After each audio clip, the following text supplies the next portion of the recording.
नमस्कार। दैनिक भास्कर की morning news brief में आपका स्वागत है। मैं रुचिका पारिक। आइए जानते हैं वो खबरें जो रही सुर्खियों में। भारतीय ऑलराउंडर रविंद्र जडेजा ने टी20 इंटरनेशनल क्रिकेट से संन्यास ले लिया। उन्होंने इंस्टाग्राम पोस्ट पर इसकी जानकारी दी। इससे पहले 29 जून को विराट कोहली और रोहित शर्मा ने संन्यास की घोषणा की थी। उधर बीसीसीआई ने टी20 वर्ल्ड कप जीतने वाली भारतीय टीम को 125 करोड़ रुपए कैश प्राइज देने का ऐलान किया है। भारतीय टीम को वर्ल्ड चैंपियन बनने पर आईसीसी से 20 करोड़ 36 लाख रुपए की इनामी राशि मिली है। नीट यूजी एग्जाम के पैटर्न में बदलाव हो सकता है। जी मेंस एग्जाम की तर्ज पर ऑनलाइन मोड में एग्जाम के लिए प्रस्ताव भेजा गया है। इसमें नेशनल मेडिकल कमीशन को फैसला लेना है। नए प्रस्ताव के मुताबिक नीट यूजी एग्जाम साल में 2 बार 2 सेशन में हो सकता है। इसे जेईई मेंस और एडवांस एग्जाम की तरह 2 स्टेप में कंडक्ट कराया जा सकता है। साथ ही मेरिट लिस्ट बनाने के लिए नॉर्मलाइजेशन की मदद ली जा सकती है। उत्तराखंड में केदारनाथ मंदिर के पास एवलांच आया। मंदिर के पीछे पहाड़ी पर बर्फ का बड़ा हिस्सा सरक गया। हालांकि इसमें कोई हताहत नहीं हुआ। वहीं झारखंड के गिरिडीह जिले में मानसून की पहली बारिश में ही एक निर्माणाधीन पुल गिर गया। अर्गा नदी पर ये पुल 5.5 करोड़ की लागत से बन रहा था। महाराष्ट्र के लोनावला में लगातार बारिश के चलते भूशी बांध ओवरफ्लो हो गया। इससे एक ही परिवार के 5 लोगों की पानी में डूबने से मौत हो गई। जनरल उपेंद्र द्विवेदी ने देश के 30वें आर्मी चीफ का चार्ज संभाला। वे इसी साल 19 फरवरी को vice chief of army staff बने थे।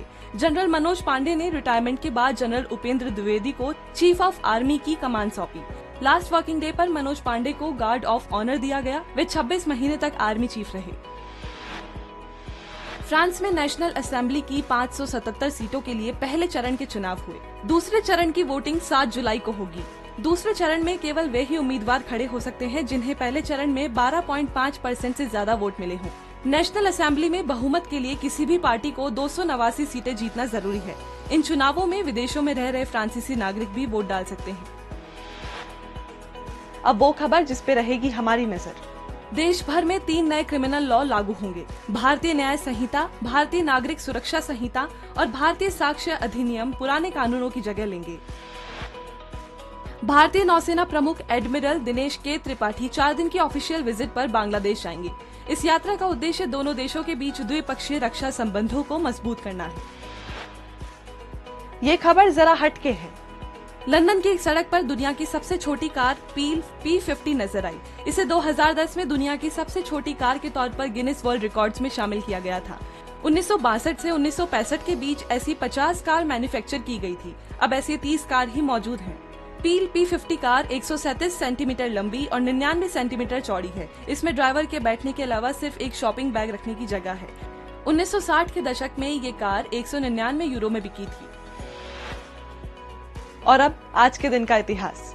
1 जुलाई 1955 यानी आज ही के दिन स्टेट बैंक ऑफ इंडिया की स्थापना हुई थी। ये भारत का सबसे बड़ा और पुराना बैंक है।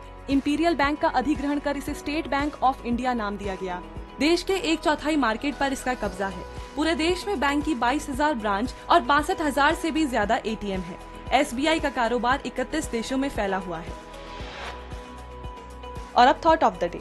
पूरी सीढ़ी की बजाय सिर्फ अगले स्टेप पर फोकस कीजिए। तो आज की बात बस यहीं तक।